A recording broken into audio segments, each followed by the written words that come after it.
Newton teaching technique में आपका फिर से स्वागत है। आज हम एनसीईआरटी की मैथ बुक के एक्सरसाइज 5.2 के क्वेश्चन नंबर 3 को डिस्कस करेंगे।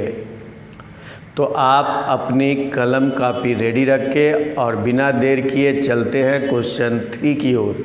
इस क्वेश्चन में कुल 5 क्वेश्चन दिए हुए हैं और सभी में खाली बॉक्स है जिन्हें आपको भरना है। इसके पहले क्वेश्चन में अगर हम देखें तो 3 टर्म है, जिसमें एक बीच वाला मिसिंग टर्म है जो कि सेकंड टर्म है। पहला ए जो कि 2 है और तीसरा टर्म 26 है। यानी अगर n is equal to a plus n minus 1d में n की जगह पर अगर 3 रखें तो हमें A3 is equal to a plus 2d मिलेगा। और a plus 2d is equal to A3 लिख करके अब हम a और A3 की जगह वैल्यू बैठाएंगे तो 2 plus 2d is equal to 26 हो जाएगा और इस तरह हमें d प्राप्त हो जाएगा। और अब इस d को मिलने के बाद यानी d जो 12 मिले हैं वो पहले टर्म में जोड़ देंगे तो हमें दूसरा टर्म जो कि 14 की शक्ल में मिल जाएगा। तो इस तरह इसका एक आंसर जो है वो 24 हुआ, यानी वो जो एक बॉक्स है उसमें 14 हम लिखेंगे। अब चलते हैं क्वेश्चन नंबर 2 की ओर। इसमें टोटल टर्म 4 हैं और पहला टर्म नहीं दिया हुआ। दूसरे और चौथे टर्म से हम a और d निकालने की कोशिश करेंगे। दूसरे टर्म को a प्लस डी भी कहते हैं और चौथे टर्म को a प्लस 3d।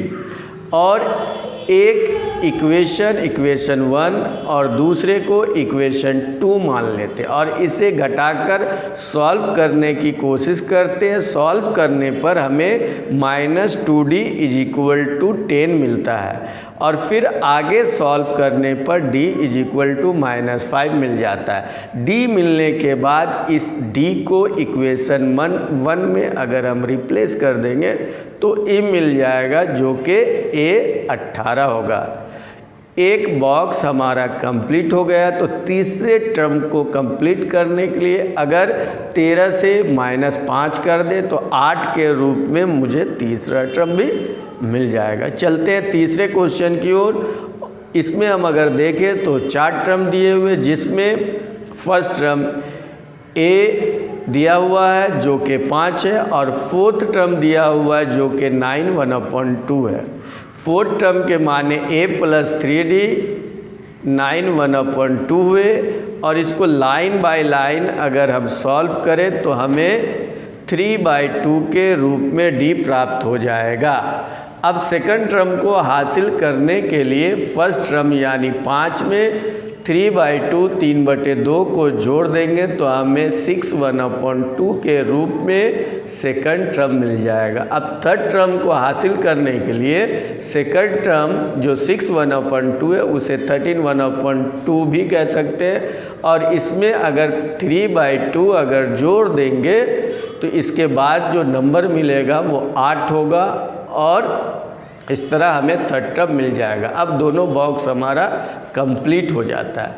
अब चलते हैं सम नंबर 4 की ओर और ये भूल से 1 लिखा गया। इसमें टोटल टर्म 6 हैं और 4 खाली बॉक्स है। इसमें 1 की जगह -4 है, जबकि 6 टर्म यानी a प्लस 5d 6 है।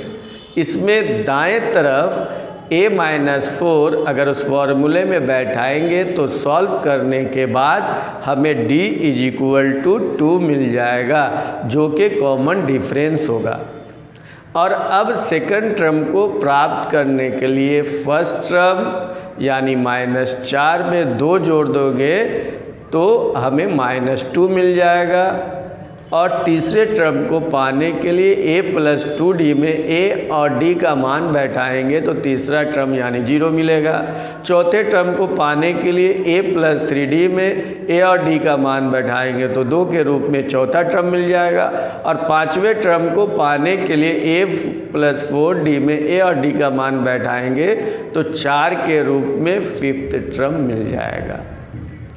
इस तरह सम के चारों बॉक्स -2, 0, 2 और 4 की शक्ल में हमें मिल जाते, जो कि आंसर है। अब चलते हैं पांचवी क्वेश्चन की ओर। इस में 4 खाली बॉक्स हैं और ए और डी में किसी का भी मान नहीं दिया हुआ, मगर सेकंड टर्म और सिक्स्थ टर्म दिया हुआ है। तो 2 इक्वेशन इससे हमें मिल सकते हैं। a+d बराबर 38 ले सकते हैं और a+5d बराबर -22, जो कि सिक्स्थ टर्म है। दोनों इक्वेशन को अगर माइनस करके सॉल्व करेंगे तो हमें d -5 मिलेगा और d का मान -15 को अगर a+d = 38 में बैठाएंगे तो हमें a निकाल सकेंगे और वो a जो है वो 53 होगा।